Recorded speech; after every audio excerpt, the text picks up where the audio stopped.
In the quiet town of Alderwood, nestled between forested hills and a winding river, lived a man named Thomas Whitaker. He was the town's clockmaker. A gentle soul with silver hair, calloused hands, and eyes that twinkled like a grandfather clock's pendulum.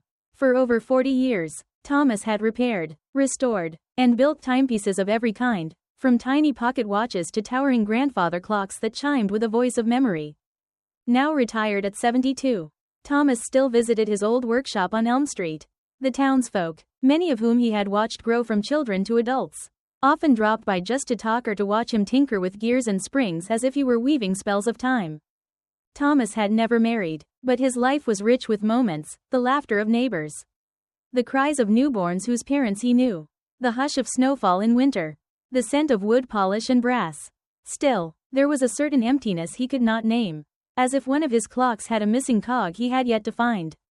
One autumn morning, as golden leaves danced in the breeze, Thomas received a letter. It was from Margaret Ellis, his childhood friend, now a retired music teacher living in a nearby town.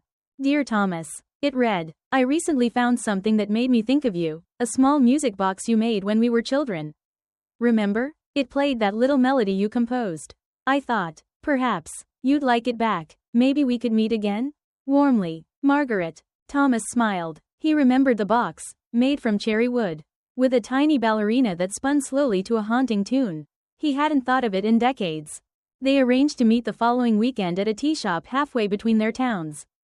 Thomas wore his favorite tweed jacket, the one with worn-out elbows, and carried a small watch he'd made especially for Margaret, engraved with the words, Time Remembers.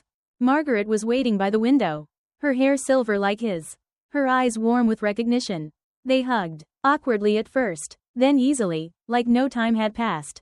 Over tea and scones, they spoke of old adventures, climbing trees, skipping stones, the way his father's workshop smelled of sawdust and oil.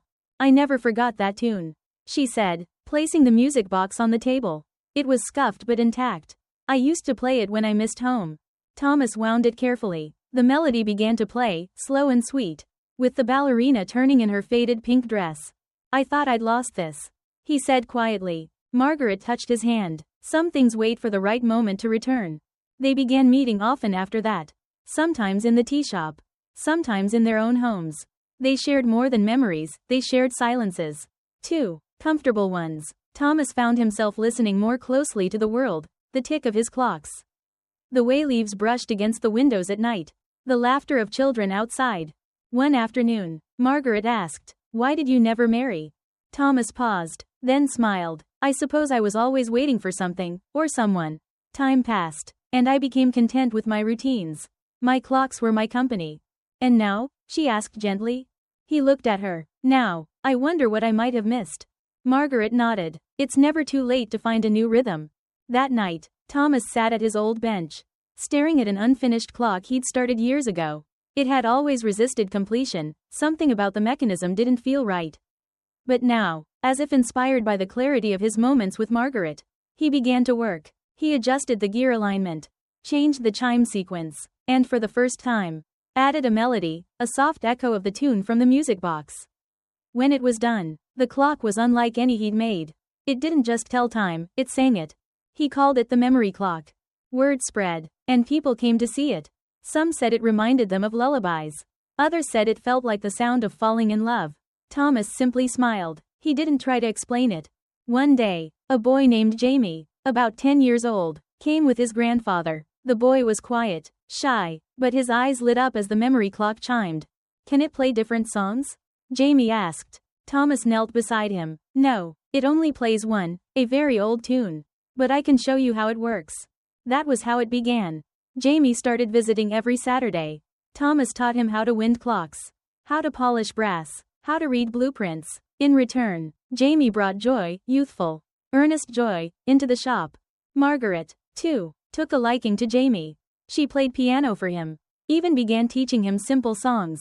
Together, they created a little community of three, an odd trio, bonded by time, music, and shared silences. As winter approached, the town hosted its annual Festival of Lights. For the first time in years, Thomas entered one of his creations, the memory clock.